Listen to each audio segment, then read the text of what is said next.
Okay, good morning church. Maraming salamat po. Tayo ay pinagsama-sama ng Panginoon. Amen. So binabati natin lahat ng ating mga kaibigan online. Alam ko ngayon ay last Sunday of the month.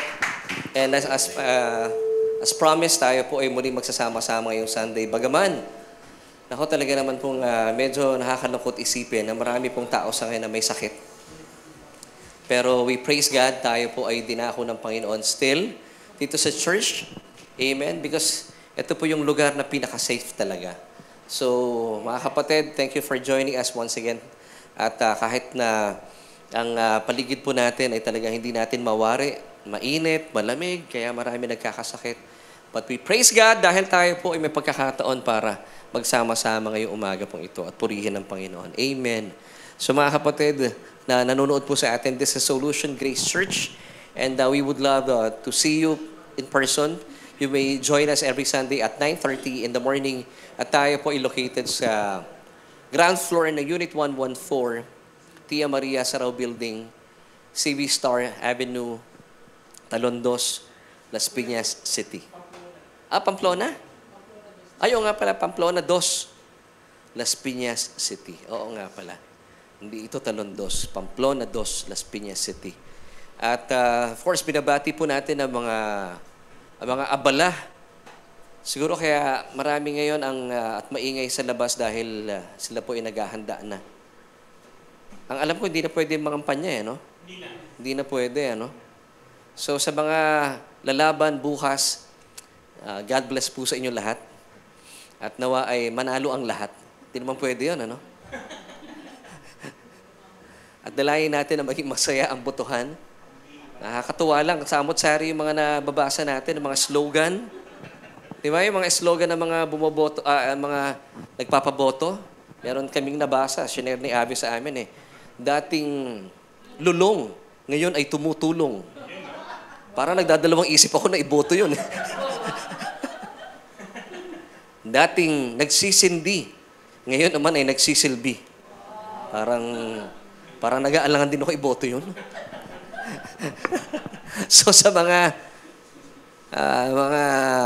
kababayan po natin na talaga naman pinaghahandaan ang eleksyon bukas ng barangay, well, kayo po ay mas mainam talaga. Magsimba po kayo at kayo ay talagang gabayan ng Panginoon. At especially tayo po mga boboto. Sabi nga nila vote wisely. Huwag nyo ilalagay sa papel na Wisely, ha? Ano apelido ni Wisely?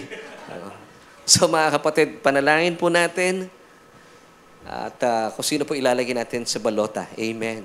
So, ngayon pong umagang ito, ako po ay excited dahil alam ko this will be the first time, bagaman ito po ay pinipreach ko na even before, pero I believe this would be first time online na mapapakinggan po ninyo yung last piece of the armor of God na sadyang napaka-importante po nito. Amen. At siya nga pala sa mga kabubukas na kanilang at kalilipat lang gamit ang kanilang cellphone at nakatutok ngayon sa Solution Grace Church. My name is Laverne Ducot and kanina po ay nakasama natin ang ating praise and worship team. Palakpakan po natin sila. Talaga namang salamat sa mga awiting kanilang ibinigay sa atin. And sa ngalan po na bumubuo na ating church, we welcome you mga kapatid. So please join us at mas masaya po kami na makasama namin kayo on-site. Iba talaga yung corporate gathering. Sabi nga ni Kuya Albert kanina, yung mga karanasan niya nitong past weeks ay talaga namang life-changing. At lalo't digit kung kayo po yung makakasama namin on-site, talagang life-changing po pag nakapiling ninyo yung mga kapatiran po dito sa SGC or Solution Grace Church. Amen. And of course, gusto ko pong i-acknowledge muna before we move on sa ating pag-uusapan ang aming mga lead pastors at new gen pastors sa Caloocan. Happy Pastors Appreciation Month ngayong October. Sina Pastors Martin and Berna Atcha. Alam ko natutulog pa si Pastora Berna ngayon pang call center ang oras ni Pastora And of course, sa ating new gen pastors, sina Pastor Jerome at Pastora Rems Fernandez. We love you so much. Kayo po ay pagpapala sa katawan ni Kristo, sa ating sambahan, sa Caloocan, hindi lang sa Caloocan, pati po dito rin sa Las Piñas. Amen and amen. At dalayan ko po na patuloy pa po kayong gamitin ng Panginoon sa pagpapalawig ng kanyang salita at ng ministeryo ng Solution Grace Church. Once again, happy Pastors Appreciation Month. Pastora at Pastor Martin and Berna Atcha and ating new gen pastors, sina Pastor Jerome and Rems Fernandez. Yan. Palapakan naman natin ang ating mga kapatid na yan. Yes! So, ngayon po ay, kayo po ba ay masaya ng pagising nyo? Sabi nga kanina ni Brother Gio, kung si Jesus daw, ay siya ay nag-rise from the dead. Tayo mga mananampalataya, you have to rise from our beds. So, tayo na tayo kung kayo po nakahiga pa sa inyong mga kama. And join us today, kahit online, ay tayo po ay sama-samang matuto. Let's pray po muna. Habang tayo po ay mag-aaral ng salita niya.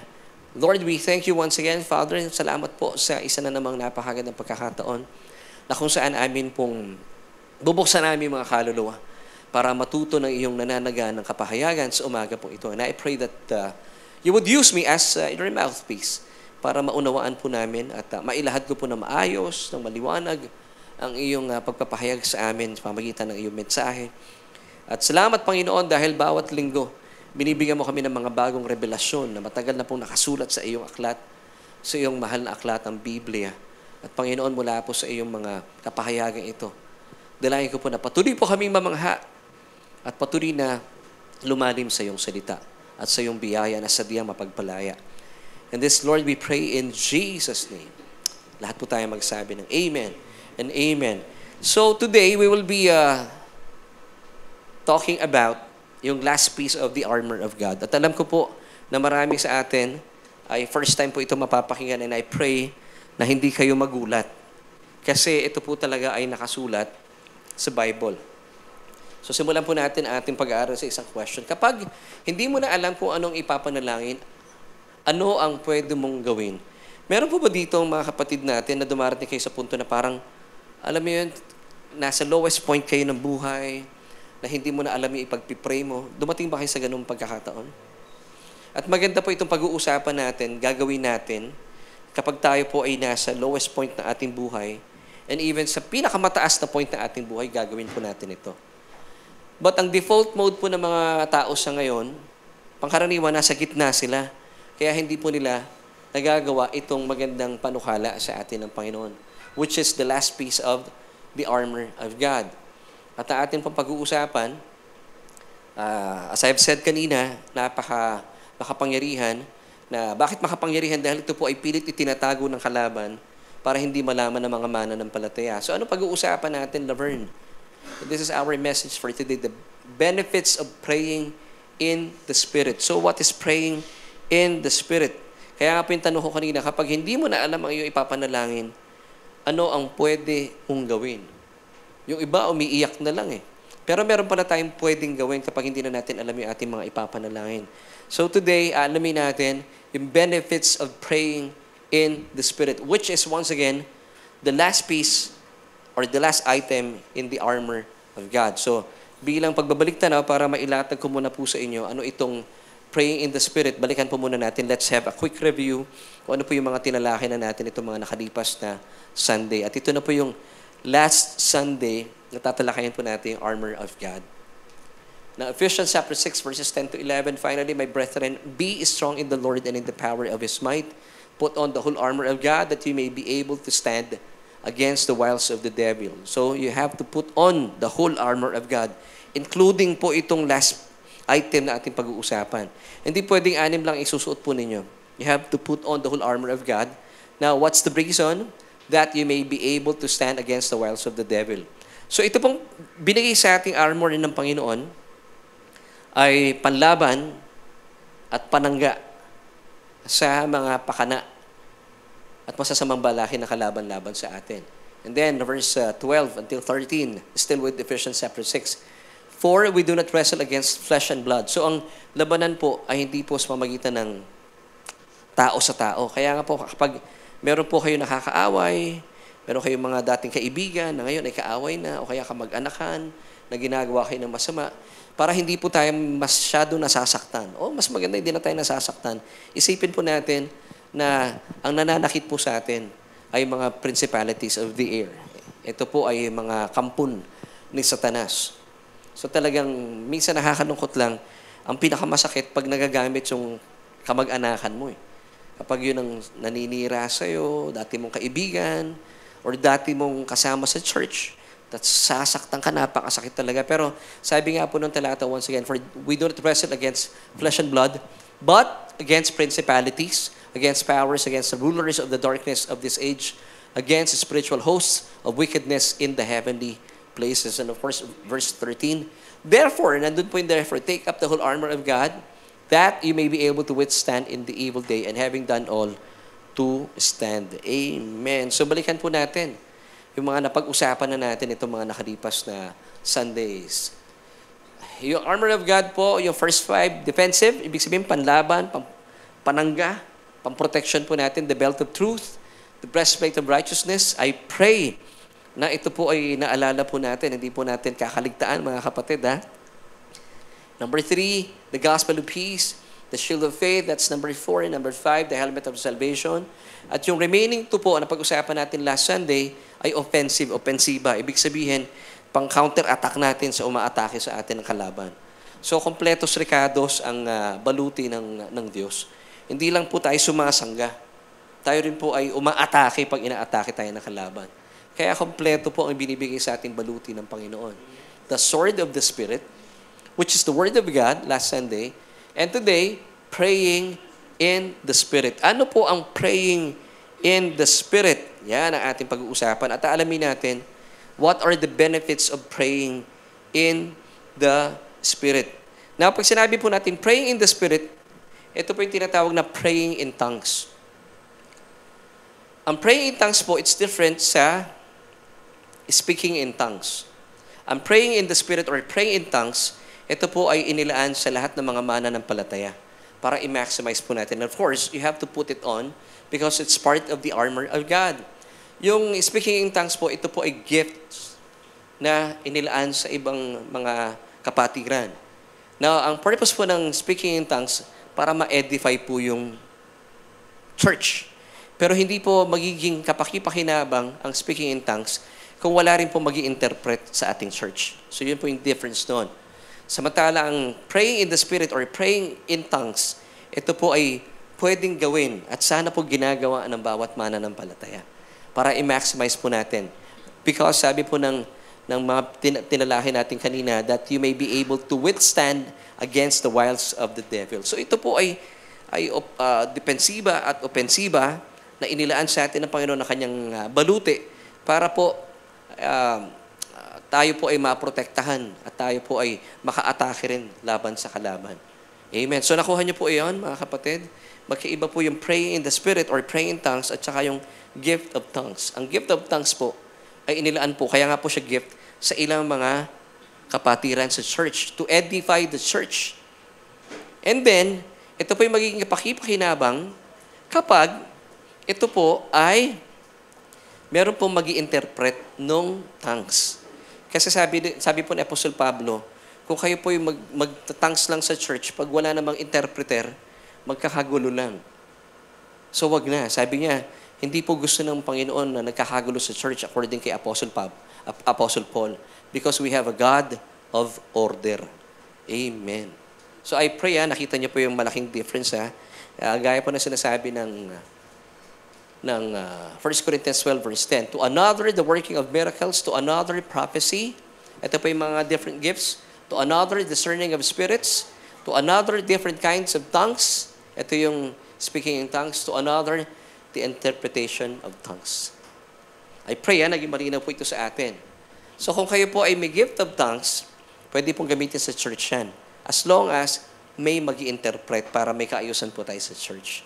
And even po si Apostle Paul, sabi niya, do not forbid ang pag-speak in tongues. Na marami pong churches sa ngayon, sinasabi nila, yan ay sa demonyo. Delegado yan ako po, hindi po. Yan po ay nilaan sa atin bilang regalo ng Diyos. So yung atin pong pag-uusapan sa ngayon, the benefits of praying in the Spirit. At ang atin pong key verse is found in Ephesians chapter 6, verse 18. Praying always with all prayer and supplication in the Spirit. So that's why atin pong pag-uusapan, praying in the Spirit. So ito po yung benefits of praying in the Spirit. I'll be giving you 8 benefits. Isa-isahin po natin. Ha? Alam niyo po ba, ang praying in the Spirit po ay napakaganda pong paraan para tayo po ay ma-relax, maging chill. Because praying in the Spirit is the rest and the refreshing that every Christian should maximize. So, ito po ay tinatawag na rest and the refreshing that we Christians need. Amen. Kung kayo po ay nakakaranas itong mga huling panahon na kayo ay masyadong aligaga sa buhay, nilaan sa atin ng Panginoon ang praying in the Spirit according to Isaiah 28 verses 11 to 12. For with stammering lips and another tongue, he will speak to this people, to whom he said, this is the rest with which you may cause the weary to rest. Kung kayo po'y abalang-abala, you have so many worries sa buhay po ninyo, sabi dito, you may cause the weary to rest, and this is the refreshing. Yet they would not hear. At marami po mga Kristyano sa ngayon, bagamat sinasabi ng Biblia na ito ay yung ating rest and refreshing, but many Christians at large today, hindi po nila ginagawa ang praying in the Spirit. Natatakot po sila. So, this is the number 1 benefit. This is our rest and refreshing. Dito naman tayo sa number 2. Sinasabi ng maraming mga tao sa ngayon, maraming Christians, naku, wag niyong gagawin yung praying in tongues or praying in the Spirit. Kasi, meron po akong kilalang isang malaking church. Kilalang church, sinasabi nila, at mayroon akong mga kaibigan na taga-church nila. Tinatanong ko sila, nagpipray in tongues ba kayo? Sabi nila, hindi. Kasi, turo sa amin, pag nagpipray in tongues daw, baka nakakapagsalita ka ng mga bagay na nakikipag-usap ka sa dyablo. Isipin mo ang nagsasabi dito yung Christian. Mga kapatid, bakit kung ikaw isang mananampalataya, nasa yung banal na Espiritu ng Diyos, bakit ka magsasabi ng mga salita patungkol kay Satanas? It doesn't make sense. Now, kapag tayo po ay nagpipray in the Spirit or pray in tongues, sino kinakausap natin according to 1 Corinthians 14 verse 2? Now, ito yung number 2 benefit po natin of praying in the Spirit. We are speaking to God. Amen. So, ibig sabihin, pag nagpe-pray in tongues pala kayo or praying in the Spirit, you are speaking to God and not of men, and especially not of the devil.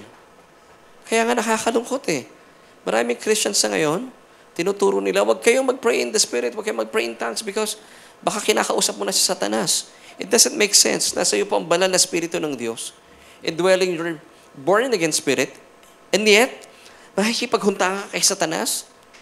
It doesn't make sense, mga kapatid. Basahin po natin bilang patunay, 1 Corinthians 14 verse 2. For he who speaks in a tongue does not speak to men, but to God. So this is a privilege. Every time we pray in the Spirit, we are directly speaking to God, for no one understands Him. However, in the Spirit, He speaks mysteries. Wow! Di po ba pribilehiyo po ito? Na kapag tayo po ay nakikipag-usap, through praying in the Spirit, ang kausap po natin ay Diyos. Ang kanyang banal na Espiritu, nakikipag-ugnayan po yung ating Espiritu. Amen. Amen. So that's number 2. For no one understands Him. However, in the Spirit, He speaks mysteries. Mamaya pa pag-uusapan pa natin. Ano ibig sabihin niyang second part ng 1 Corinthians 14, 2. Now, dito naman tayo sa number 3. We are praying with our spirit instead of our mind. So, ano ba itong pagpipray in the Spirit? So, meron pong isang university sa Amerika na hindi po ito mga mananampalataya at nag-undergo po sila ng research. 5 Christians. Habang nagpipray in the Spirit po sila po ay ano tawag dito? Sila po ay ginawang, may mga pag-aaral pong ginawa sa kanila na pag-alaman po nila, habang nagpipray po in the Spirit itong mga mananampalatayang ito, yung kanilang isipan ay hindi pagod, hindi nag-iisip, relax na relax. Because we are praying with our spirit instead of our mind. Kaya po yung tanong natin kanina, kapag wala ka na maipanalangin, anong kailangan mong gawin? You pray in the Spirit. Now, 1 Corinthians 14 until 15 tells us, for if I pray in a tongue, that's praying in tongue, if you're praying in tongues, my spirit prays, but my mind is unproductive. So, ibig sabihin yung mind mo walang ginagawa. Nagre-relax. Because it does not understand what my spirit is praying. Verse 15, then what am I to do? I will pray with the Spirit, by the Holy Spirit that is within me, and I will pray with the mind using words I understand. Nakuha niyo po yun, mga kapatid?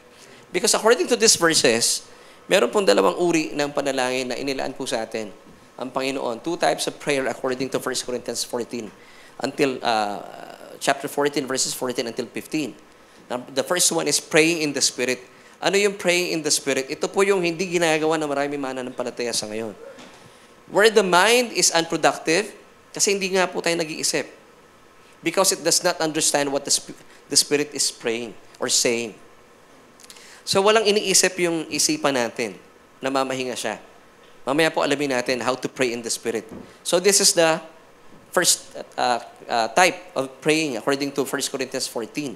Yung ikalawa naman, ito po ang sinasabi ng yung ikalawa, praying with the mind. This is when we are praying with our mind using words that we understand. Ano po yung ginagawa natin pag ganito? Nagpipray po tayo siguro English or sa Tagalog. Di ba pa nagpipray po tayo English or Tagalog, nag-iisip ka kung ano yung gusto mong sabihin sa Panginoon. This is when we are praying with our mind using words that we understand. Since naintindihan natin ng English, naintindihan natin ng Tagalog, ito po yung praying with the mind, with our mind. Ginagawa po ito ng maraming mananampalataya. Pero yung first one, hindi natin ginagawa. And that's why pinag-uusapan natin po ito ngayon.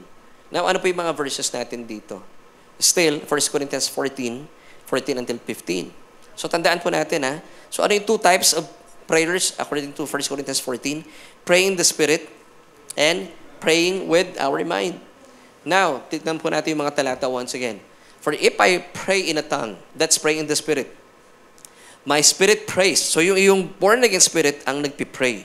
Kaya, yung isipan is unproductive. Hindi nag-iisip. Because it does not understand what my spirit is praying. So, pa nagpipray ka, paano nangyayari in the Spirit? Ano kaya yun? Hindi ba kayo napapaisip? Paano na yun? Siguro iniisip ni Ate Ina, Pastor, anong gagawin ko? Paano yung pray in the Spirit na yan? Mamaya alamin natin. Alam ko, nandito na yung kilay ni Ate Ina eh. Nakatikit na sa hairline niya eh. Napapansin ko eh. Talaga napapaisip siya eh. So this is praying in the Spirit. Now, verse 15. Then what am I to do? I will pray with the Spirit by the Holy Spirit that is within me. Samantala, ang praying with the mind naman, according to 1 Corinthians 14:15b, and I will pray with the mind using words I understand. I will sing with the Spirit by the Holy Spirit that is within me, and I will sing with the mind using words I understand. Tayo po kumakanta tayo ng mga awiting, alam natin yung kanta. For example, salamat sa Solution Worship. Pinangunahan tayo na Ate Liz. Kinakanta natin yung cruise. Alam natin yung letra. Bagaman naalala ko nung first time tayo nagpa-practice dito, iba-iba yung mga letrang sinasabi ng ating Solution Worship. Pero nakakatuwa, habang tumatagal ang panahon, kasi naaaral natin yung song because naintindihan natin yung Tagalog. Pero paano ngayon tayo, pwede rin bang kumanta in the Spirit? Pwede. Alam niyo, meron akong i-reveal po sa inyo. No? Ito yung isa sa mga siguro ay sekreto ko na tayo lang nakakaalam. Pag ako po ay gumagawa ng song, I always pray in the Spirit. Kumakanta ako ng talagang mga letrang hindi nyo naintindihan. Tapos lumalabas na doon yung mga lyrics talaga. Praise God. Lahat po na halos ng ginawa kong song, nagpipray, nagsising ako in the Spirit or pray in the Spirit. Kaya po of course, kung nanonood man si Khalil ngayon, I would like to thank yung ating Papuri 25 executive producer, si Khalil Lefuerzo. When he called me, sabi niya, Pastor, kailangan na natin ng song for Papuri 25. To be honest, medyo at first, no, anong tawag dito, medyo ma-stress ka eh. Kasi, kailan ba ang deadline nito? Ang lapit na nung deadline eh. Pero sabi ko, hindi ako may stress. Sabi ko, I will just sing in the Spirit. So, nung ginawa ko po yun, praise God, lahat po ng papuri sa Panginoon, yun pong binigay sa atin na schedule, yung timeline natin ng Solution Worship. And of course, I would like to thank Solution Worship dahil sila po yung nakipagtulungan din po sa inyong lingkod. Salamat din kay Kuya Aves dahil tayo po ay ahead of time. Na-record natin yung song na talagang hindi lang tayo umeksakto sa panahon. Tayo ay nauna pa sa panahon. Hindi po ba kabutihan ng Panginoon yon? Now, dahil mabilis nagawa yung song. So, paano nagawa yung song? Because I started it by singing in the Spirit or praying in the Spirit. So, paano na yun, Pastor? Ako na, nandito na yung kilay ni Ate Ina, oh. Nakikita ko. Dumidikit na talaga sa hairline, napapaisip na siya. So, that's the two types of praying according to 1 Corinthians 14 until 15. The first one is praying in the Spirit. Mga kapatid, malinaw? The second one is praying using our mind or praying with the mind. Yun po yung kaibahan niya. Amen? So dito na tayo. Number 4, benefits of praying in the Spirit. Ano na po kaya itong number 4 na ito? The Holy Spirit helps us in our weaknesses and makes intercession for us. Alam niyo po, maganda po ito. Ito po ay sasagot dun sa ating tanong kanina. Kapag wala ka nang alam na ipanalangin, ano ang dapat mong gawin? Alam niyo po ba, when you pray in the Spirit, the Holy Spirit Himself helps us in our weaknesses. Yung pong weaknesses dito, pwede po ito ay sa ating mga sakit. Minsan, pag may sakit ka na, hindi ka na makapag-pray na maayos dahil nakakaramdam ka na ng masakit sa iyong katawan, hindi ka na makapag-isip, then you could pray in the Spirit and makes intercession for us. Romans 8:26, basahin ko lang po sa inyo yung talatang ito. Pakilagay nga doon, mga anak. Alam niyo po, bago ko, pine-prepare ko po itong mensaheng ito, sabi ko, Lord, grabe ah. And every time I prepare this message, message natin about the armor of God, parang merong spiritual battle na nangyayari. Alam niyo po ba, last Friday, maayos pa yung boses ko, wala akong problema eh. And then, alam niyo po itong mga nakalipas na araw, nagpipray in tongues talaga ako. Sobrang sakit ng katawan ko. Para bang, ano nangyayari sa katawan ko? Ang sakit. Kami lahat, mukhang nahawa kami kay Abes. Siya nagpasimula. Pero, sabi namin, even si Abes, sabi ko, anak, you pray in the Spirit. Kasi nagpipray in the Spirit din si Abes eh. Parang nagdahilan lang si Abes eh. So, maayos na po kami, praise God. And then, sabi ko, Lord, pag may masakit sa atin, ano pwede natin gawin? Hindi na ako makapag-isip eh. Now, let us pray in the Spirit. Sabi ng Romans 8:26, likewise, the Spirit also helps in our weaknesses. For we do not know what we should pray for as we ought. But, this is good news, the Spirit, capital S, referring to the Holy Spirit, Himself makes intercession for us with groanings which cannot be uttered. Di ba minsan sa sobrang nahihirapan na tayo sa buhay, nag-groan tayo, sinasabi ng ilang mananampalataya, pag lumalapit ka sa Panginoon, huwag ka namang ganyan. Pwede po. Pwede parang, oh Lord, ang hirap-hirap na ako. Pwede natin gawin sa Panginoon yun. And then you pray in the Spirit. I-honor po ng Panginoon yun.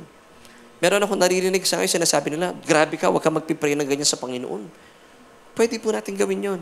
Yung mga bagay na hindi na natin alam ipanalangin, wala ka ng salitang magamit at dahil hindi na po ito angkaw. Ngayon, umiyak lang kayo sa Panginoon, sabi dito. For us, with groanings which cannot be uttered. May mga salita tayo, minsan hindi natin masabi. Now, you have to pray in the Spirit. I-honor po ng Panginoon yun. To be honest, kagabi, ang sakit-sakit na po ng nararamdaman ko. Sabi ko, Lord, nagpipray na ako in the Spirit. Mamaya, ibibiting ko kayo. Tuturuan ko kayo how to pray in the Spirit. Nag-pray in the Spirit po talaga ako. Magdamag. Sama ng pakiramdam ko. Sabi ko, hindi ako pwedeng magkasakit. Dahil ang ganda ng message natin today. And praise God, ako po yung nakabangon. At malakas na malakas by the grace of God. Kasi pwede naman, sa totoo lang kung pagbibigyan ko yung katawan ko, pwede ka na lang humiga. Pero hindi eh. Pinatayo ako ng Panginoon talaga because pero mabuting balita ang Panginoon para sa atin. So once again, number 4 benefit.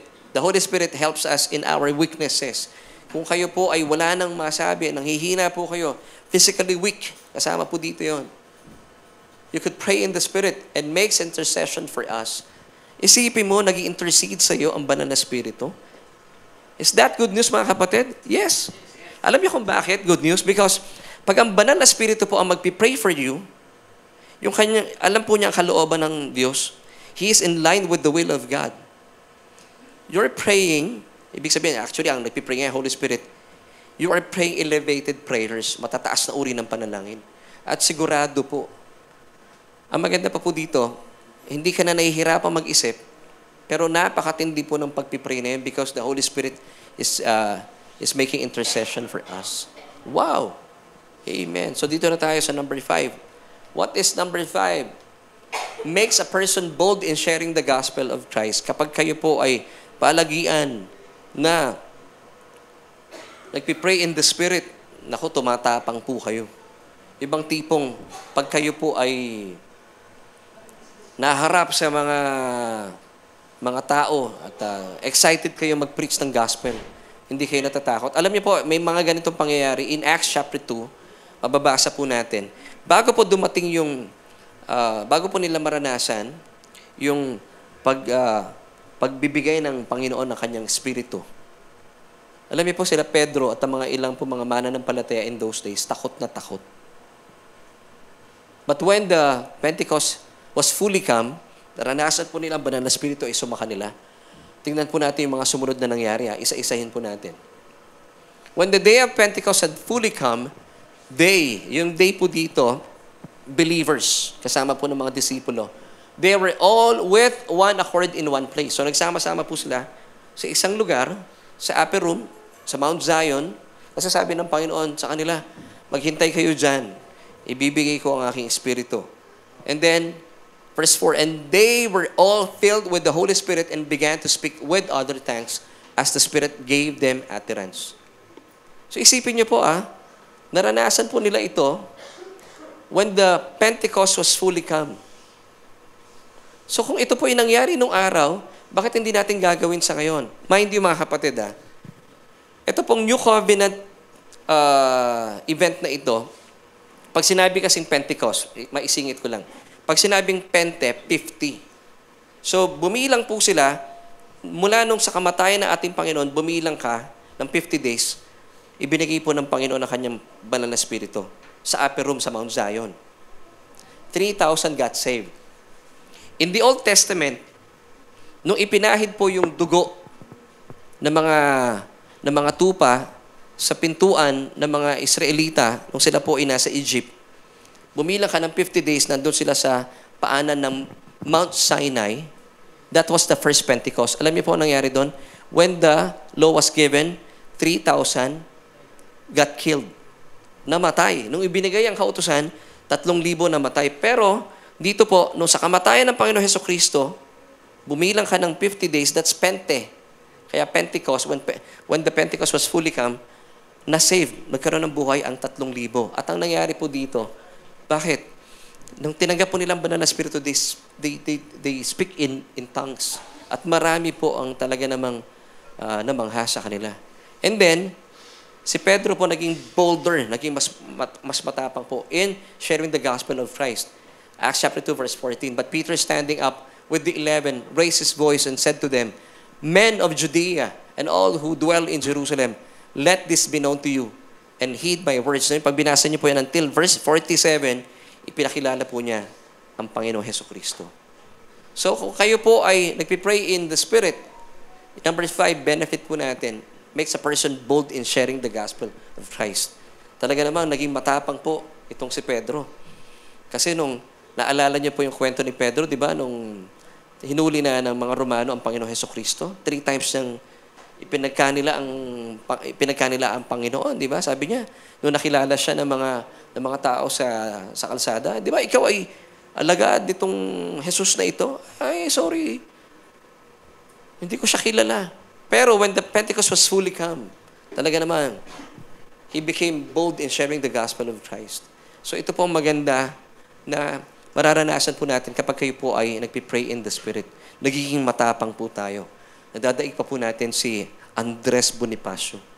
Siya ay atapang-atao. Pero tayo po ay umatapang-atao in preaching the gospel because you are regularly praying in the Spirit. So mga kapatid, what I'm giving you right now, I'm introducing sa inyo, wag lamang po kayo nagpipray using your mind.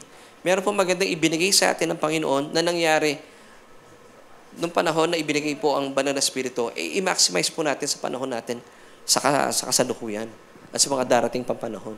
You have to pray in the Spirit. Dito na tayo. Number 6, benefit of praying in the Spirit. The Holy Spirit reveals mysteries and helps us understand new covenant truths. 1 Corinthians 14 verse 2. Nagtataka ba kayo mga kapatid? Bakit kayong mga nasa biyaya, mas madali nyo naintindihan ang mensahe ng biyaya? Pero napapansin nyo po ba, meron din kayong mga kakilala, mga mananampalataya? Kahit anong gawin nyo ng paliwanag, parang hindi kayo magtagpo ng paliwanagan. Meron ba kayong ganong karanasan?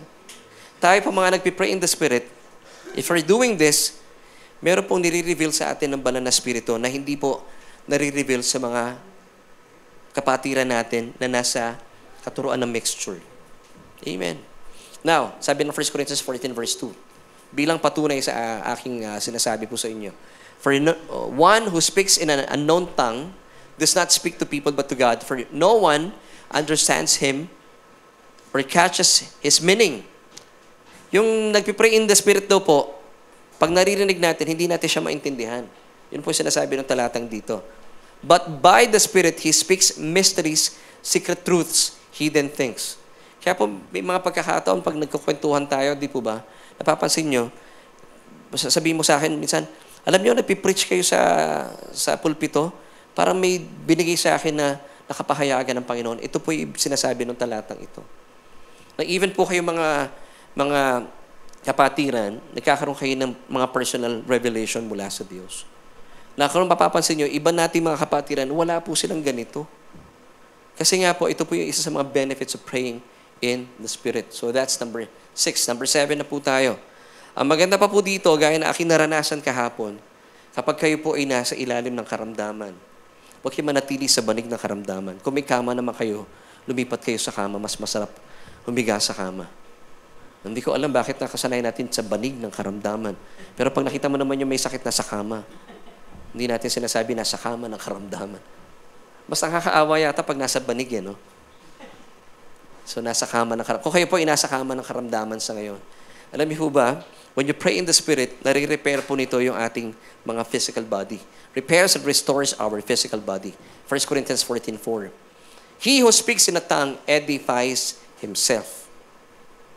But he who prophesies edifies the church. Amen. Now, tingnan niyo po yung word dito na edifies. In Greek, oikodomio.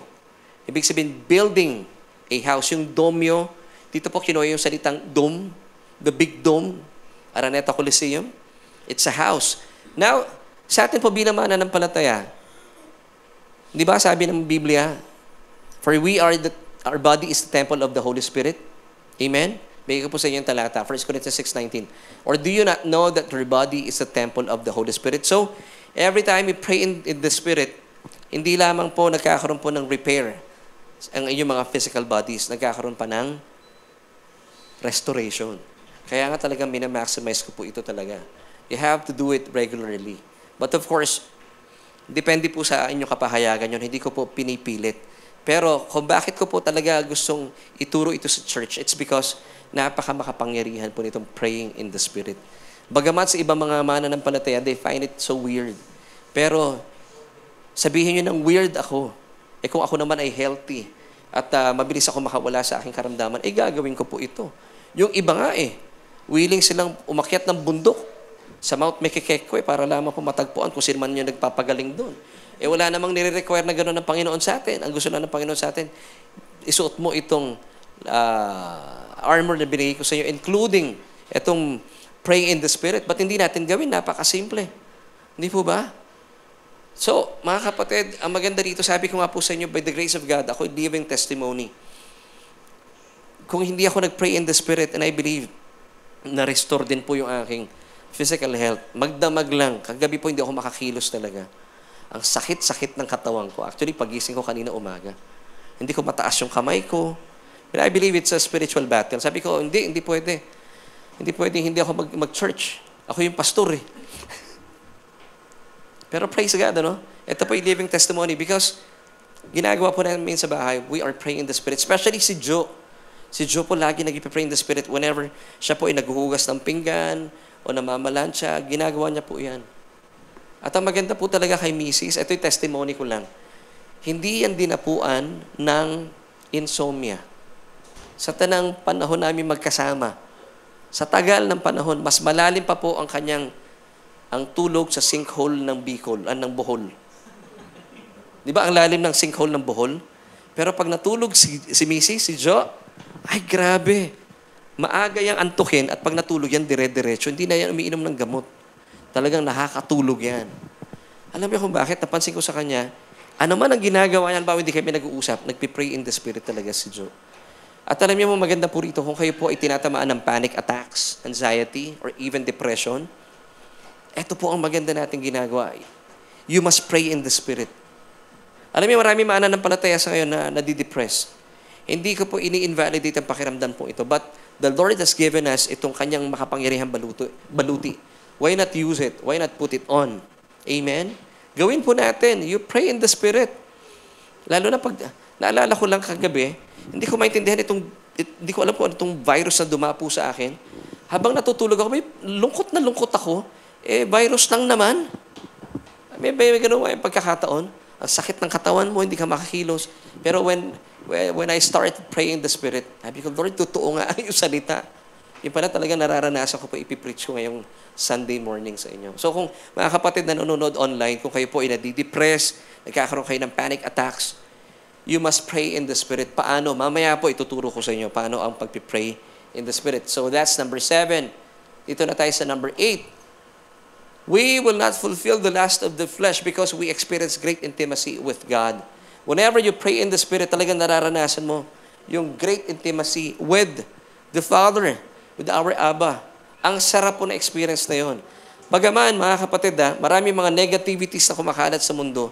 Pero whenever you pray in the Spirit, ramdam na ramdam mo yung closeness ninyong magtatay. Totoo po yun. Kasi hindi ka nagkakaroon ng mga pagkakataon para puno ng iyong isipan, ng mga negativities, mga masasamang balita. Kasi yan, nagpipray ka in the Spirit Pa naghuhugas ka ng pinggan, nagpipray ka in the Spirit. Gaya na ginagawa ng misis ko, hindi ka nagkakaroon ng pagkakataon na mag-isip na kung ano-ano. Ako naman po, pag nasa loob ako ng comfort room, pag naliligo ako, I sing in the Spirit. Really. Doon po ako nagkakaroon ng pagkakataon na nakakagawa ng song. Amen. Amen. So we will not fulfill the lust of the flesh because we experience great intimacy with God. Galatians 5:16. I say then, walk in the Spirit and you shall not fulfill the lust of the flesh. Because every time you pray in the Spirit, you are walking in the Spirit. Masyado kang abala. Masyado kang occupied ng mabubuting ginawa ng Panginoon Hesukristo sa iyong espiritu. And you're walking in the Spirit of God. You're walking with Him. Amen. Ang galing, ano? So ito po yung mga benefits ng praying in the Spirit. Now, alam niyo po ba tayo, kung bakit ko po gusto ipaalam sa inyo itong praying in the Spirit? Let me give you this illustration. Nung tinanggap niyo po ang Panginoong Hesukristo, para lubusan po natin maintindihan. For example, ang banal na Espiritu po ay tubig.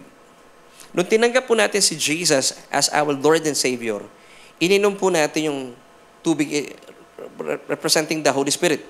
So you are filled with the Holy Spirit. Now, ang gusto ng Panginoon sa atin, hindi lamang po tayo uminom ng tubig. He wants us to be immersed in that water. So pag tayo po we are praying in the Spirit or praying in tongues, or we're doing this, tayo po ay nag-i-immerse. Para bang yung swimming pool, ito yung Holy Spirit, nagda-dive in ka. So anong difference nun? Nung ininom mo, nasa katawan mo lang yung tubig, di po ba? Pero pag dumive ka na sa swimming pool, nasa na yung tubig? Ikaw ay nasa loob ng tubig. So ganun po tayo. Ganun tayo kabalot ng banal na Espiritu. Kaya nga, you will never fulfill the lust of the flesh. Walang pagkakataon na mag-iisip ka ng mga bagay na masasama because you are so occupied with the Spirit of God. So ito po yung magandang ibinibigay sa atin ng Panginoon. So, let us not just settle for the Spirit in you. Let the Lord take you and immerse you in the Spirit. Kasi if you immerse yourself in the Spirit, ito na po yung tinatawag na walking in the Spirit. Yung bang tipong dumive ka na doon sa swimming pool. Talaga namang punong-puno ka na ng Holy Spirit. You are being filled with the Holy Spirit. Amen. Kaya nga po kagabi, kahit na masama yung pakiramdam ko, I pray in tongues. I pray in the Spirit. Sabi ko, Lord, yung intimacy talaga, grabe. Sabi ko, Lord, ito yun, I pray using my mind. Lord, hindi ako dapat magkasakit. And I claim, I am the healed of God. And then, nagpipray in the Spirit ako. Mamaya po gagawin natin paano yung praying in the Spirit. So, tuloy po natin. So, paano na tayo mag-i-immerse? Dito po sa sinasabi natin, how to immerse ourselves in the Spirit. That's a good question. Alam niyo po, it's through praying in the Spirit. At salungat po sa nakagisnan natin, nakaturuan. Dito ko na po kukwento sa inyo. Marami po mga kapatiran sa ngayon, ang hindi po nagpipray in the Spirit is because, kasama na rin po ako before, ako ay natatakot at naiilang. Kasi I've been with so many churches na ginagawa po ito, talagang natatakot ako pagkatabi ko. Now, para po hindi tayo magulat at matakot, para po maintindihan natin, ang banal na spirito po, ang kanya pong pagkilos, ay hindi po kagaya ng pagkilos sa mga masasamang espiritu. Ang banal na spirito po, FYI, siya po ay nagga-guide sa atin. He leads us. Yan na naman difference ng mga evil spirits. Ang evil spirits po, they control yung kanilang sinasapian at minamanipulate po nila. Kaya, para po maintindihan natin, na ang Holy Spirit po, He guides you and He leads you sa mga dapat mong gawin. Samantalang ang evil spirit, he controls you and drives you and manipulates you. So ako, before, hindi ko po ginagawa po itong pagpipray in the Spirit. It's because marami akong nakita na parang nakakatakot. Ngayon, dito po sa ating church, since ang alay ko po pinapaalala sa inyo, sabi ni Apostle Pablo, in 1 Corinthians 14, sa ibang bahagi ng talata, hindi po gusto ng Diyos na magulo sa church because we have a God of order. Ang pagkilos po ng Banal na Espiritu sa atin, pag tayo po ay nagpipray in the Spirit, tayo po ay ginaguide niya. Hindi na lang po tayo biglang nanginginig. Meron tayong nakikitang gano'n, di ba? Now, let me give you this. How to distinguish the works of the Holy Spirit from an evil spirit. The Holy Spirit guides or leads while evil spirits drive and control. Kasi ang mga sinasapian ng mga masamang espiritu, minamanipulate niya. Di ba yung tipong nagwawala na sila, hindi mo na mapigil? Ang nakakalungkot, meron din ako napuntahang mga churches before na sabi nila sinasapian daw sila ng banal na espiritu pero nakakatakot din. Ngayon, may binibigay na po sa atin ng Panginoon na para ma-distinguish po natin at dito po sa church may kaayusan tayo. Pag ang Holy Spirit ang kumilos, pwede tayong magsimula and then He will guide you. So, ibig sabihin, tayo po ay magkikipag-cooperate with the Holy Spirit and then He will give you the utterance. Okay, let me give you itong verse na ito. Mga anak, pakilagay nga dito sa bilang patunay lang. John 16:13. Yan. Kuya Aves, pakilagay nga dun sa bilang patunay na ang Holy Spirit po, He guides us or leads us. However, when He, the Spirit of truth, has come, He will guide you in all truth. So, ibig sabihin, pag kumilos po ang banal na Espiritu, ay hindi po niya kayo imamanipulate, ikokontrolin. Ang nangongontrol po ay ang mga evil spirit. Yung bang tipo, bigla na lang nanginginig. Hindi po galing sa Diyos yun. Hindi po galing sa Diyos yun. Nakakita na ba kayong gano'n? Parang, yung lumalabas na yung kung ano may mga liquid sa mukha nila dahil hindi nila kontrolado. This is not the works of the Holy Spirit. Kasi kahit naman ikaw katabi nun, matatakot ka eh. At nasasalahula ang church. Isipin mo, lumalabas kung ano man yung meron siya sa liquid sa kanyang ilong or sa bibig dahil hindi na niya makontrol ang sarili niya. I believe this is not the work of the Holy Spirit. Ang Holy Spirit po, He will guide you and lead you. Pero ang masamang espiritu, He will control yung kanyang sinasapian. Imamanipulate niya po yun. Kaya po yung iba talaga nagwawala na sa pulpito. Ako, hindi ako naniniwala doon eh. Hindi po galing sa banal na spirito yun. Tingnan niyo po itong Acts chapter 2 verse 4. And they were all filled with the Holy Spirit and began to speak with other tongues as the Spirit gave them utterance. So, ang pag-pray po in the Spirit is this. Kayo po ang magsisimula nung salitang hindi natin naintindihan. Kanina po na ilatag natin. Ang praying in the Spirit po ay mga salitang hindi natin naintindihan. It's a spirit language. Ngayon, huwag niyo pong hihintay ng Holy Spirit na siya ang mag-control po sa inyo, hindi niya po gagawin yun. Amen? Hindi po gagawin ng Holy Spirit yun kasi magmumukha kayong tanga. Magmumukha tayong katawa-tawa. Ang gagawin po sa atin ng Holy Spirit, aayon tayo sa Kanya. Tayo po magsisimula by doing this. Magsasalita kayo ng mga salita na hindi natin naintindihan. Binigay ko na po yung verse kanina, okay? Pag narinig po kayo ng ibang tao, talaga magugulat sila. Hindi tayo maintindihan. Pero I suggest, pag nag-pray po kayo in the Spirit, huwag yung gagawin sa maraming tao kasi baka magulat sila. Pag nasa bahay lang tayo, o kaya pwedeng mahina lang. Para hindi naman tayo mag-create ng gulo. Amen, church? Parang tahimik kayo. Okay, Okay, paano na yung praying in the Spirit? Ikaw ang magsisimula, and then, sabi dito, as the Spirit gave them utterance. Ikaw magsisimula ng mga salitang hindi naintindihan. For example, ganitong gagawin natin. Ho karabashara bata karabash. Ano yung sinasabi mo? Hindi ko rin naintindihan eh. Di ba kanina sinabi natin sa mga verses? And then, as you say those words, hindi ko alam, baka salita ng mga Hudyo yun, it's a Hebrew language or Greek, hindi ko alam. And then, the Spirit will give you utterance. Siya na po ang magtutuloy-tuloy. You're praying. The Holy Spirit intercedes for you. You're praying. You're in agreement with the Holy Spirit. Amen? So, napaka-makapangyarihan po nito. Alam niyo po bakit? Pag nagsasalita kayo ng mga ganitong salita, hindi po ito naintindihan ng dyablo. Pag nagsasalita tayo ng Tagalog, ng English, kung kayo po ay Chinese, naintindihan po ng dyablo yan. At very limited po yung ating language, yung ating mga dialekto.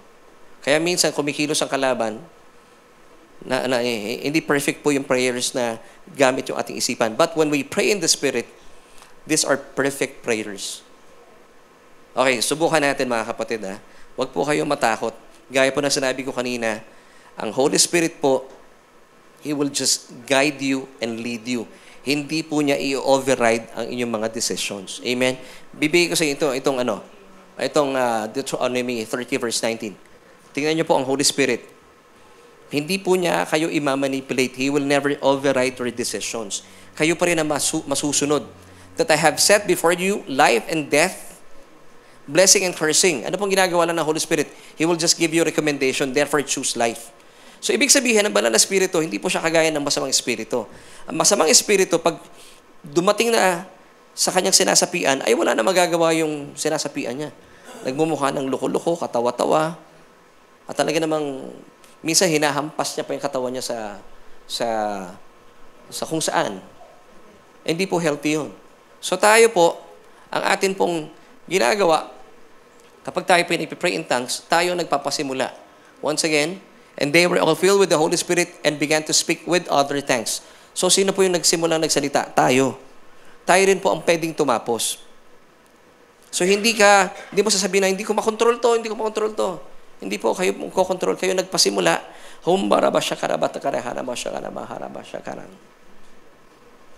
Bago po ba sa inyo to, mga kapatid?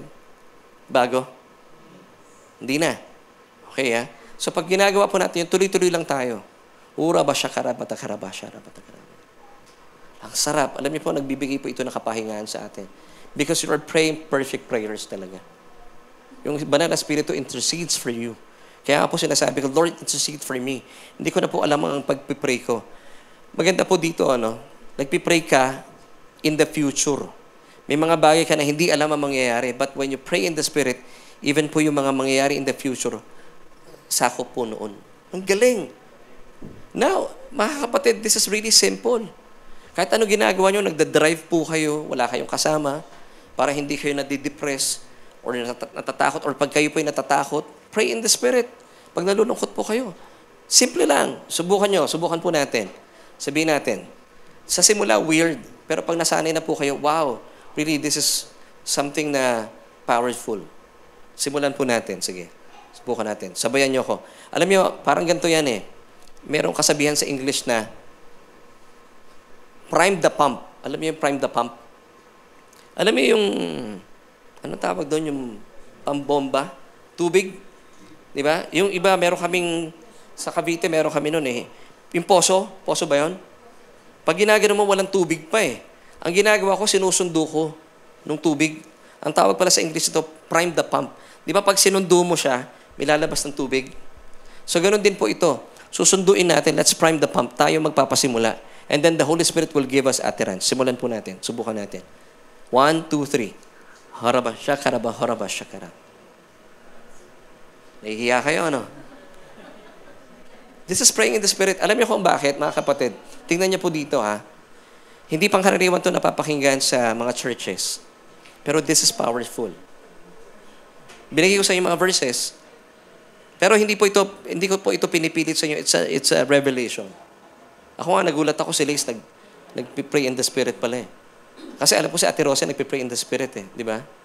Matagal na po namin ginagawa po ito. And really, this is powerful. One time, meron po nagtanong sa akin, Laverne, ba't ganon? Dati sa office. Ba't ganon? Parang hindi ka namin nakikita may problema. Anong secret mo? Sinabi ko to sa tao yun. Kasi nagpipray ako in the Spirit. Nagkataon hindi niya alam. Anong pray in the Spirit? Sabi ko, nagpipray in tongues ako. Ala, ginagawa mo yun. Delikado yun. Eh, kako tinanong mo ako, ba't parang wala akong problema eh? Mukhang effective sa akin na pray in the Spirit. Eh siya, mali yung paniniwala niya sa pray in the Spirit. Sayang, di ba mga kapatid? So why not pray in the Spirit? Ang sarap sa pakiramdam mga kapatid. Because this is elevated prayers, mataas na uri na panalangin. Because the Holy Spirit intercedes for us. Yung pong Holy Spirit, alam niya pong kalooban ng Diyos. Tayo limited eh. At limited din po yung ating kaalaman, yung ating isipan. Pag nagpipray tayo using our languages, yung ating dialekto, limited po yun. But when you pray in the Spirit, yung mga anak ko po, bata pa lang, tinuturuan ko na sila. And then, minsan pag nasa loob po ako ng comfort room, I sing in the Spirit. Ang dami ko nako-compose na songs. Because kusan dumadaloy po yung letra ng awitin. Even though my mind is unproductive, pero nagiging productive po ang yung lingkod. Why? Because I pray in the Spirit. Sayang mga kapatid.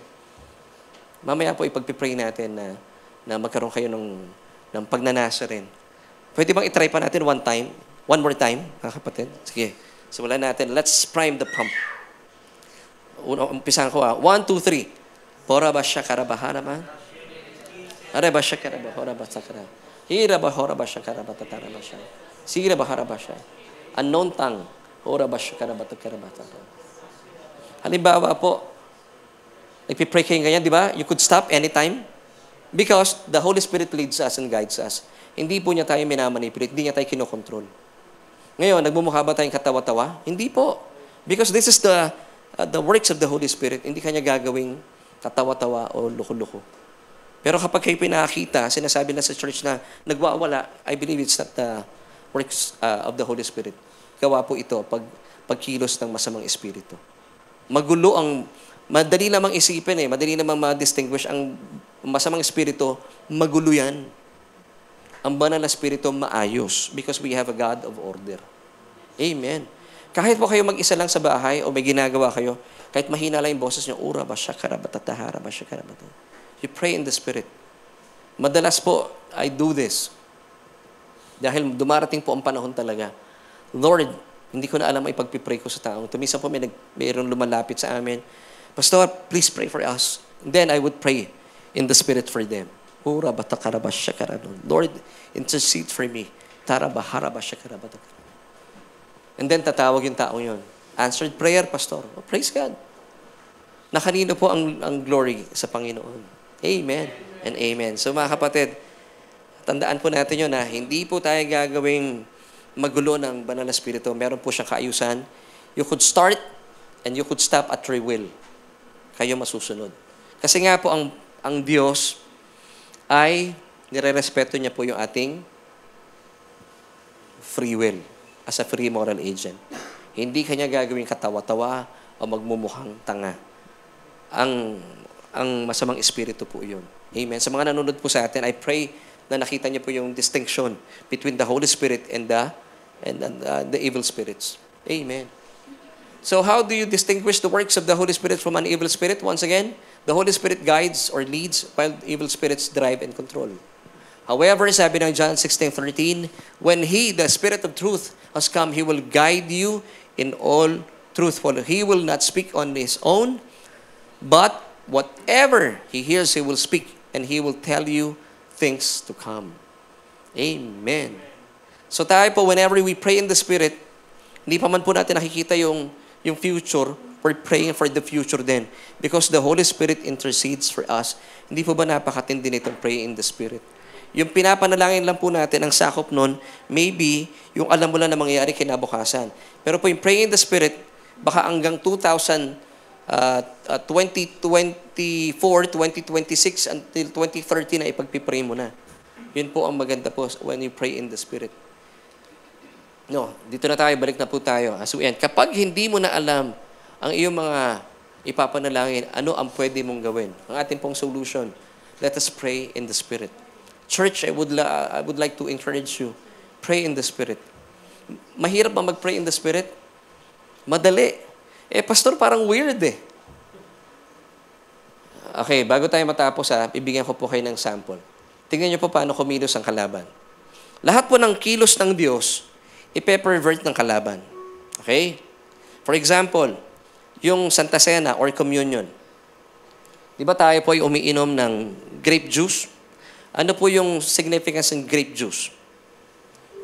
The blood of Christ that was shed on the cross. Iniinom natin, di ba? Paano pine-pervert po ito ng kalaban? Yung ibang mga rockstar, ano ginagawa nila? Umiinom ng dugo ng baboy. Alam niyo ba, meron pong artista sa Hollywood, mag-boyfriend sila. I believe, kilala niyo po si Megan Fox. Kilala niyo si Megan Fox. Sila po mag-boyfriend, nagiinuman sila ng dugo nila. Ritual nila mag-boyfriend. Pine-pervert po ng kalaban lahat ng meron tayo. Tayo po, meron po tayong praying in the Spirit. Ano ginagawa ng ibang mga satanic cults? Di ba meron silang mga mantra? Gumagawa rin sila ng mga ganito. So, ibig sabihin, ipinapakita sa atin ang mga katotohanan ito, lahat ng meron tayo, ipe-pervert ng kalaban. So, ibig sabihin, para sa atin po talaga, kasama po sa armor of God, itong pray in the Spirit. So, why not use it? Bakit itong mga satanista, ginagawa po nila ito? Nagsasalita sila ng mga bagay na hindi nila naintindihan. Kanina po sila nagpipray? Kay Satan. Ay, hindi pala kay Satan. Kay Satan. Pababa pala yun. Tayo, whenever we pray in the Spirit, kanina tayo nagpipray? Sa ating Ama sa Langit. So, why not use it? Why not do it? Amen? Why not pray in the Spirit? Lahat ng ginagawa natin, pine-pervert ng kalaban. Isipin mo, dugo ng tao, iinumin mo.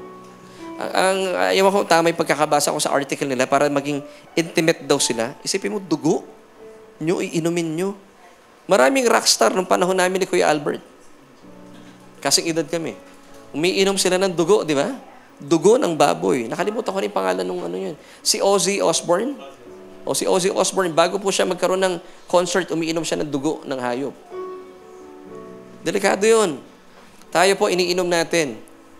Kinikilala natin. Of course, hindi naman po yung literal na dugo ng ating Panginoon. Whenever we do communion, anong iniinom natin? Grape juice, which signifies the blood of Christ that was shed on the cross. Ipe-pervert po ng kalaban yun. And even po itong praying the Spirit, pina-pervert ng kalaban. So, ibig sabihin, even si Satanas, alam po niya powerful itong pray in the Spirit. Kaya nga niya, ayaw malaman ng maraming mananampalataya. Kasi pag nalaman niyo po yun at ginawa ninyo, tigok lalo siya. Kaya I'm giving you these truths. Kaya ito po, kaya pag wala po kayong maipanalangin, ano po pwede natin gawin? Let us pray in the Spirit. Amen, church. Mahal na mahal po kayo ng Panginoon. Ibang tipong wala na kayong mga salitang kayang sabihin. Why not pray in the Spirit? Amen? Hindi po mahirap. Una, hindi gumagana ang isip mo. Nagpipray ka lang, ang gumagana lang sa'yo, bibig. And then, the Holy Spirit will give you utterance. Sinimulan mo, the Holy Spirit will provide you the words. Amen. Amen. Huwag po kayo mag-alala. Hindi po kayo makikipag-usap kay Satanas. Dahil kagaya ng pinag-usapan natin kanina, 1 Corinthians 14:2, whenever we pray in the Spirit, we are speaking to God and not of men. And especially not of the devil. Now, gusto niyo po bang lagi nakikipag-usap sa Diyos? Of course. Wala na pong pinakamasarap kausap kundi ang ating Ama sa Langit.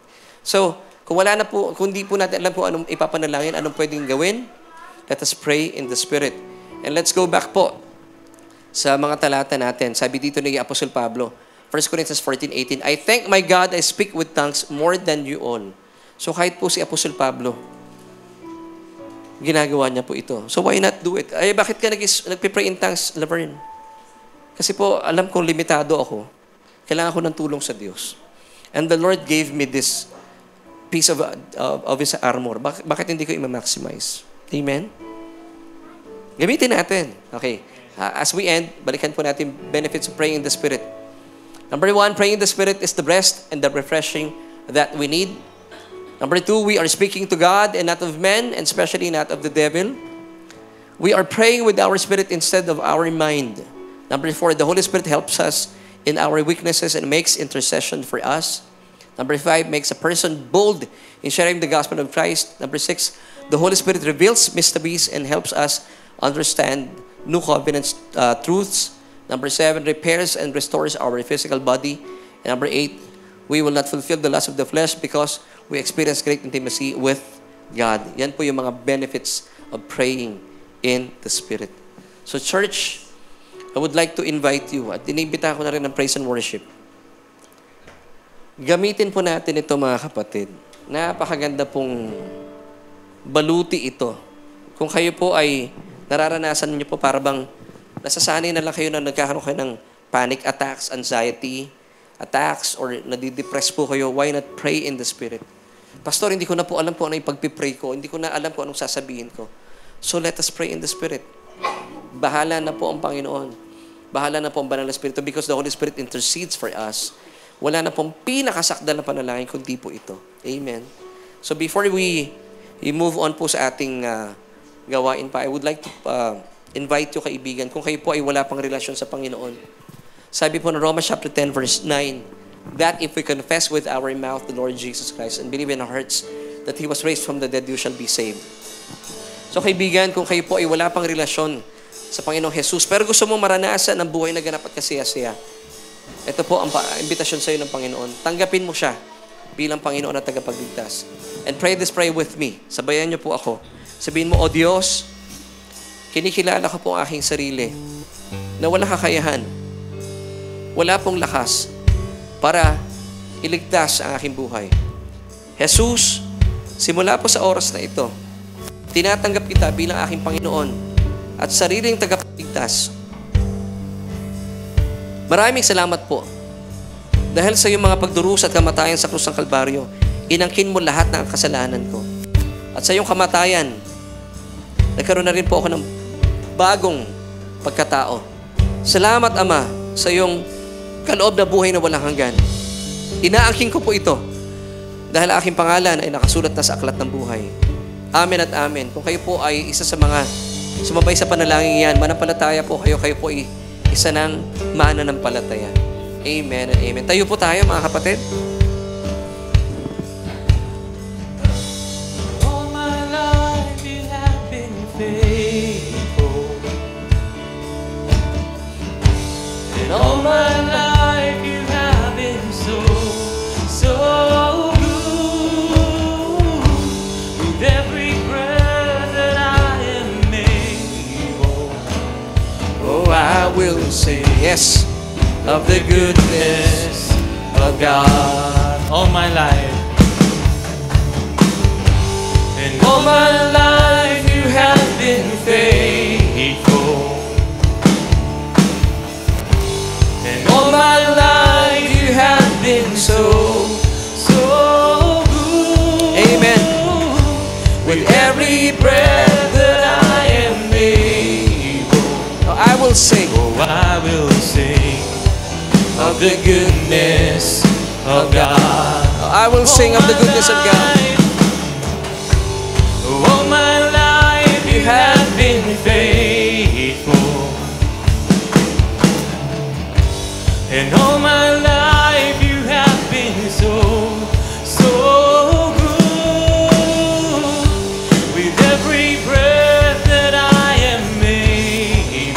Yes, Lord. Oh, I will sing of the goodness of God. Goodness of God. Oh, I will sing of the goodness of God. Oh, I will sing Of the goodness. of God. Church, alam niyo po ba, whenever you pray in the Spirit, we're declaring the goodness of God. Wala na pong pinakamataas na uri ng panalangin, kundi po itong praying in the Spirit. So I would love to encourage you para tayo po makita po sa ating mga buhay ang tunay na patotoo ng isang Kristiyanong nananagumpay. Isuot po natin na kompleto ang baluti ng Diyos or the armor of God. And I would like to invite you. Let us pray in the Spirit. Simulan po muna natin, then we'll pray using our mind. Okay, church? Ora bata karaba haraba shakara para haraba. Ora ba shakara ba haraba takaraba. Ira haraba shukara bato karaba. Ira ba haraba shakata tarahena matura bata karaba shkan. Ora ba haraba shakta tarahana matikara mashin. Ayara haraba sakara hena matukara mashin. Ira haraba kurang. Aming Diyos, maraming salamat po for giving us this revelation.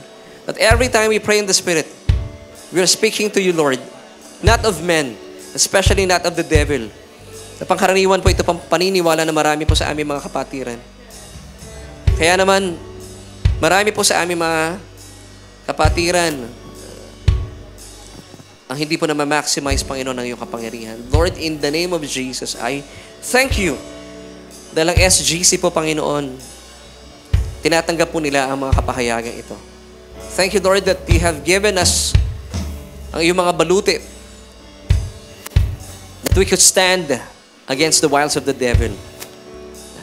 Salamat, Panginoon, sa mga katotohanan po ito. Na bagaman ang mundo po ay padilim ng padilim, pero dahil po sa iyong mga inilaan sa aming baluti na amin pong isinusuot, Panginoon, hindi po mananagumpay ang kalaban-laban sa amin. Thank you, Father God, for this revelation that we could come to you. We could pray in the Spirit. We could pray in tongues. And these are elevated, powerful prayers because, Lord, mismo ang banal na Espiritu ang nag-intercede for us. Salamat sa iyo, Ama. At dalayan ko rin po, Panginoon, anuman po mga kabigatan, kapaitan na nararanasan ng bawat isa po na nanonood sa amin sa ngayon online or kasama namin sa church. Lord, maranasan po nila ang mga katotohanan na aming mga pinag-usapan na iyong ibinahagi sa amin sa umaga pong ito. Thank you, Father God, that you have given us this armors, Panginoon. At inaangkin po namin ito. At pinaniniwalaan po namin dahil mahal na mahal niyo po kami. At ayaw niyo, Panginoon, na kami po ay naiisahan ng kalaban. Kaya naman, O Diyos, inaangkin po namin ang tagumpay ngayon at magpakailanman. Kaya naman sa iyo lamang po ang lahat ng papuri at pasasalamat. And this we pray in Jesus' mighty name. Lahat po tayo magsabi ng Amen and Amen. God bless. See you next Sunday. Thank you, church.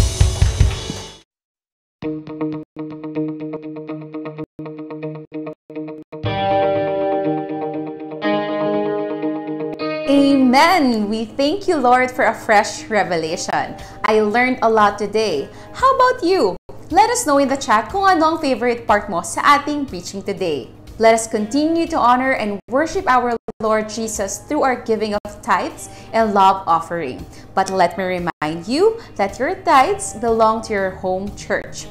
But if you are new and you consider Solution Grace Church as your home church now, here are the ways how to give tithes and love offering. Our details are shown on your screen right now. You can use our account number and simply scan the QR code for our bank details, especially if you are outside the Philippines. Thank you for being a faithful tither and a generous giver. As we prepare to give to the Lord, let us lift our phones and I will pray for you.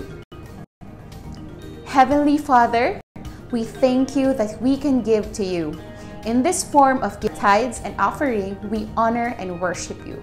We believe it's not about us, but you alone. And I declare blessing and favors on us today and in the coming days and weeks. In Jesus' mighty name, amen. Thank you for joining us today on our Sunday online worship celebration. My name is Lace, and we hope to see you next week. Keep this in mind, you are greatly blessed, highly favored, and deeply loved by God.